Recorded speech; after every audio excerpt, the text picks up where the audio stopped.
Hello दोस्तों, स्वागत है आप सभी का नंबर 1 ऑनलाइन क्लासेस में। दोस्तों मैं हूं गोविंद यादव। आइए देखते हैं एक्सरसाइज 9.1 का सवाल नंबर 2। सवाल नंबर 2, हाँ ये सवाल नंबर 2 है। इससे पहले का सवाल यानी सवाल नंबर 1 वीडियो का पार्ट 1 में बता दिया गया है। यदि अभी तक आपने उस सवाल को नहीं देखा है तो उस सवाल को ज़रूर से ज़रूर देखें। यदि चैनल पे नए हैं ना तो चैनल को सब्सक्राइब कर लें और ऑल नोटिफिकेशन में रखें ताकि हमारा नया आने वाले वीडियो का नोटिफिकेशन आपको सबसे पहले मिले। तो चलिए डायरेक्ट आ जाते हैं सवाल नंबर 2 पे। बड़ा ही बेहतरीन कंसेप्ट होगा, एकदम बढ़िया से आपको समझाया जाएगा। समझने का जरा सा प्रयास कीजिएगा तो डायरेक्ट आपका दिमाग में बैठने वाला है ये सवाल और समझ में आने का फुल गारंटी है। यदि समझ में नहीं आया तो बता दीजिएगा कमेंट में कि समझ में नहीं आया, है ना। तो चलते हैं सवाल पे डायरेक्ट। कहता है सवाल नंबर 2 कि आंधी आने से एक पेड़ टूट जाता है और टूटा हुआ भाग इस तरह मुड़ जाता है कि पेड़ का शिखर जमीन को छूने लगता है और इसके साथ ही 30 डिग्री का कोण बनाता है।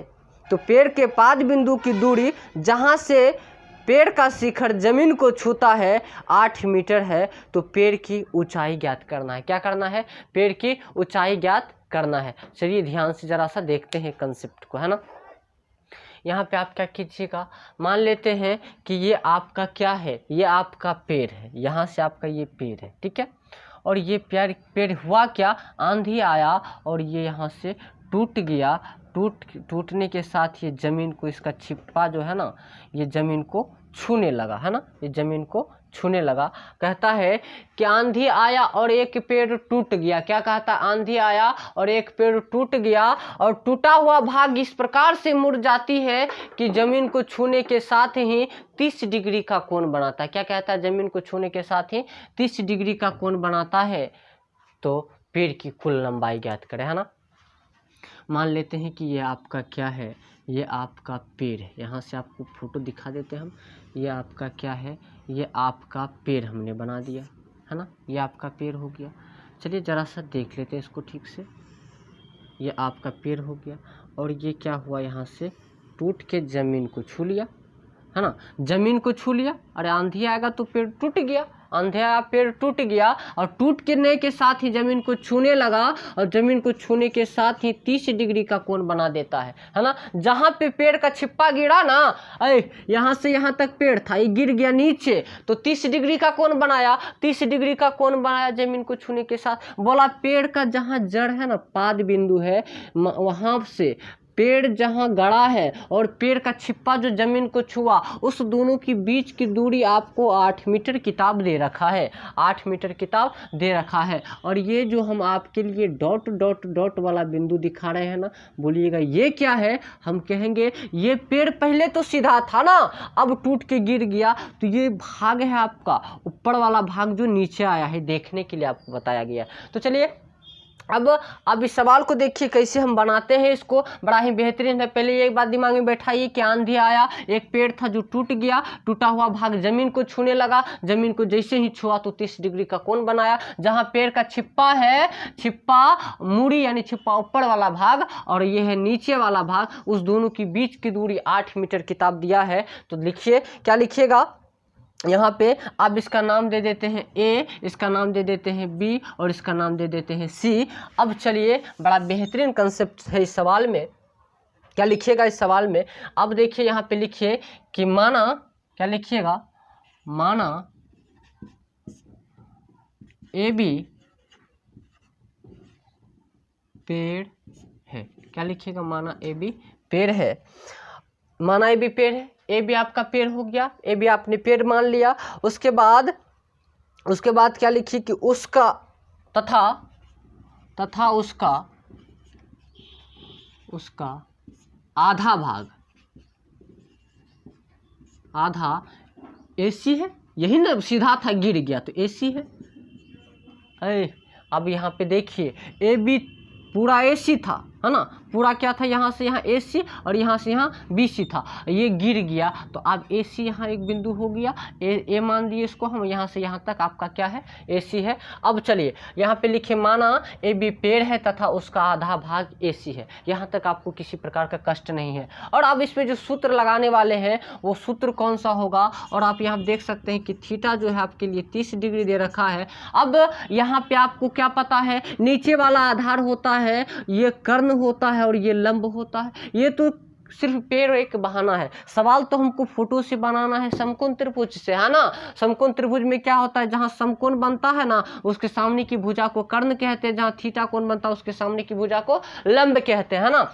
तो यहां से आप देख सकते हैं कि ये कर्ण है, ये लंब है और ये आधार है, क्योंकि थीटा कोण यहाँ बना तो ये आपका लंब हो गया, ये लंब है यदि, तो आप देख सकते हैं कि लंब आधार हमको पता है, और यदि लंब निकालना है तो हम क्या सूत्र लगाएंगे, किस में आता है, P/H, किस P/B किस में, tan थीटा में, P/B किस में, tan थीटा में, यानी लंब बटे आधार किस में, तो tan थीटा में। यहाँ पे लिखिएगा tan थीटा बराबर P/B, क्या लिखिएगा, tan थीटा बराबर P/B, और P/B जैसे ही लिखिएगा तो आप लिखिए tan, और थीटा के जगह पे आप 30 डिग्री रख लीजिए, और P का मान आप देख सकते हैं, P का मान आप AB रख दीजिए, क्या रखिएगा, AB। उसके बाद आधार क्या होगा, BC, और tan 30 का मान आपको पहले से पता होगा, आपने पढ़ा है पहले, 1/√3 होता है, और यहाँ पे आपको क्या पता है पहले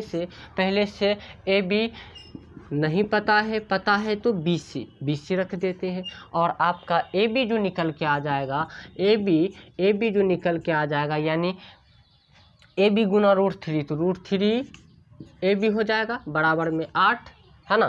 तो अब आपका AB जो निकल के आएगा ना, AB आपका आ जाएगा, क्या आ जाएगा, 8 के बटे में √3, क्या निकल के आ गया AB, 8 के बटे में √3। अरे जो गुना में होता है उसको भाग में भेजते हैं ना, जो गुना में है उसको हमने क्या किया, भाग में भेज दिया। यहाँ तक आप ध्यान से देख लीजिए इस सवाल को जरा सा। अब हमने काम क्या किया, जो गुना में था उसको भाग में भेज दिया। सबसे पहला बात आप देख सकते हैं, यहाँ पे हमने tan लगा दिया। ये जो हमें प्राप्त हो रहा है, ये जो प्राप्त हुआ, ये क्या प्राप्त हुआ हमें, ये प्राप्त हो गया आपका AB प्राप्त हुआ, यानी लंब प्राप्त हुआ है इस सवाल में हमें। तो चलिए अब क्या प्राप्त करना है इस सवाल में हमें। अब देखिए ये आपको पता चल चुका है, ये आपको पता चल चुका है। अब आपको निकालना क्या है, कर्ण निकालना है ना, कर्ण निकालना है, और आपको क्या है, लंब पता है। तो अब अगला सूत्र आप कौन लगा दीजिए,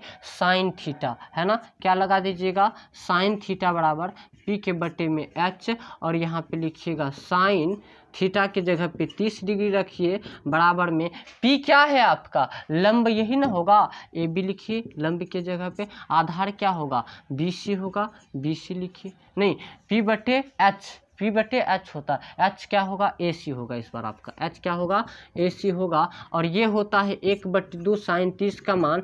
AB का मान आपको पता है, क्या पता है, 8 के बटे में √3, और AC तो नहीं पता है, निकालना है, ये AC हो गया। अब देखिए, अब जरा देखिए, कोना कोनी गुना कीजिएगा, यानी क्रॉस मल्टीप्लिकेशन कीजिएगा ना, तो क्रॉस मल्टीप्लिकेशन में AC को 1 से गुना कीजिए तो AC रहेगा, और इसको इसके साथ गुना कीजिएगा ना, ये ऊपर वाले से गुना होता है, 8/√3 है तो ऊपर वाले से गुना कर दीजिए, 16, 8 दूने 16 के बटे में √3, ये √3 आ गया। अब आपके पास में AB भी पता है और AC भी पता है, दो चीज़ आपको पता चल चुका है, AB और AC। अब AB और AC जब पता चल चुका, हमें पेड़ की कुल लंबाई ज्ञात करना है। पेड़ की कुल लंबाई ज्ञात करने के लिए हम क्या करेंगे, आपको पता है हम क्या करने वाले हैं, दोनों को हम क्या करेंगे, जोड़ देंगे। क्या करेंगे, दोनों को जोड़ देंगे। तो यहाँ पे लिखेंगे पेड़ की कुल लंबाई बराबर, क्या लिखेंगे, यहाँ पे लिख देते हैं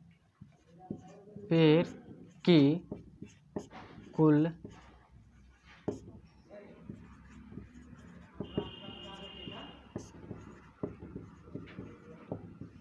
क्या होगा, पेड़ की कुल लंबाई बराबर, यहाँ पे आप देख सकते हैं पेड़ की कुल लंबाई, दोनों को जोड़ देंगे ना, यहाँ से देखिए इतना दूर प्लस में इतना दूर मिलके पूरा नहीं हो जाएगा, इसको और इस भाग दोनों को जोड़ दीजिए ना। यहाँ पे हम लिखेंगे A B plus B C, A B plus A C, क्या लिखिएगा A B plus A C, A B plus A C. और ए बी आप निकाल के रखे हैं ना 8/√3, तो यहाँ पे 8 के बटे में √3 है, प्लस ए सी क्या है 16 के बटे में √3 है। अब इस दोनों का एलसीएम लीजिएगा तो आपका √3 आने वाला है, तो √3 से √3 में भाग दीजिएगा एक बार में, तो 8 को 1 से गुना कीजिएगा 8, √3 में √3 से भाग दीजिएगा एक बार में, 16 को 1 से गुना कीजिएगा 16, तो इस दोनों के यदि जोड़िएगा तो 24 के बटे में √3 हो जाएगा। और नीचे में √3 नहीं होता ये या तो आपको पता होगा ही है ना, हर का परिमयीकरण कर देंगे, यहाँ पे क्या करेंगे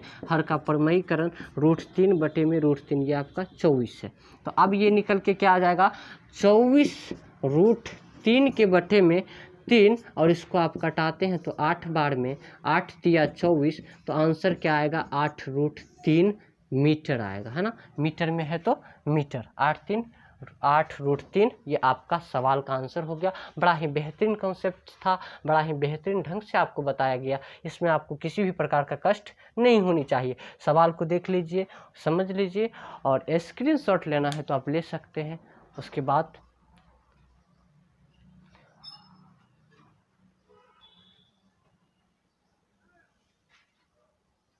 देख लिए यहाँ तक आपने, तो फिर सवाल नंबर 3 यानी इससे आगे का सवाल इससे आगे की वीडियो में बनाया जाएगा। यदि चैनल पे नए हैं तो चैनल को सब्सक्राइब कर लीजिए, यदि इसका अगला पार्ट को देखना चाहते हैं तो चैनल को सब्सक्राइब करके रखना होगा। यदि अभी तक आपने चैनल को सब्सक्राइब नहीं किया तो चैनल को ज़रूर से ज़रूर सब्सक्राइब कर ले। और पार्ट 3 में मिलते हैं, यानी फिर से अगली वीडियो में मिलते हैं सवाल नंबर 3 के साथ। तब तक के लिए जय हिंद।